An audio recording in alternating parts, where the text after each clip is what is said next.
So here we are, we've just moved the greenhouse, and we've got our new way of doing our bokashi composting, which is very straightforward and simple.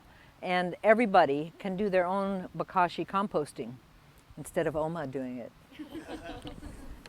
So when you see your bokashi looking like this, it's actually ideal.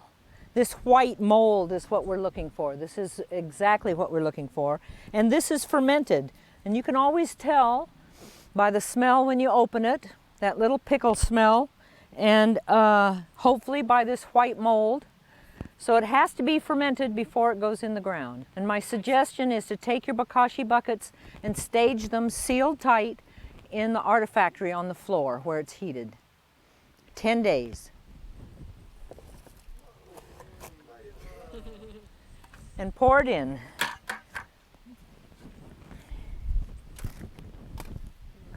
Spread it out a little bit.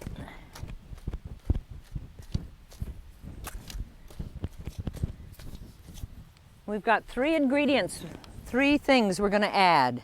Is this all?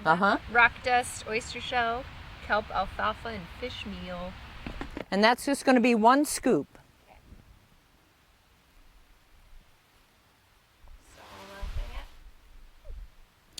Then 2 scoops of peat moss, and again the lid is labeled, so you know.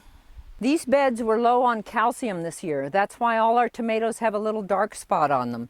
So our first mix has a lot of oyster shell and a lot of fish meal and things that are going to replace the calcium. Now we just take the edges and cover back over and chop it in a little bit. We finish off the top with our hot compost that William made for us this year. So Ailey's going to spread that across the top. This hose is, so in the wintertime we're going to turn it off up at the tank, and I have a sign up there that says turn off here and leave this line open, and that way during the winter we'll have water, because our second bucket that caught the fluid needs to be diluted a minimum of 50 to 1. So this is the perfect way now to wet this all in and end up with a clean bokashi bucket. It gets a beautiful foam on it.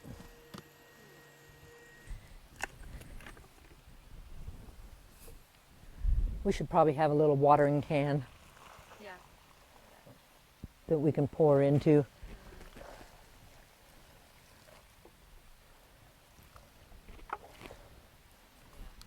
Voila, we now have empty, clean bokashi buckets, soil directly fed right into the planting bed, and you can actually plant over this in 2 weeks. 10 days to 2 weeks. So it doesn't turn black, you still identify your fruit, but it's been pre-digested by being fermented.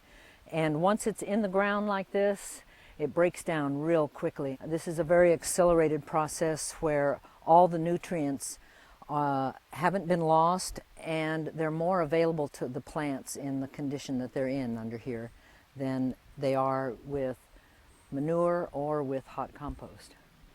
So this one bed that was deficient in calcium, when we get ready to plant in the spring, should give us whatever we want.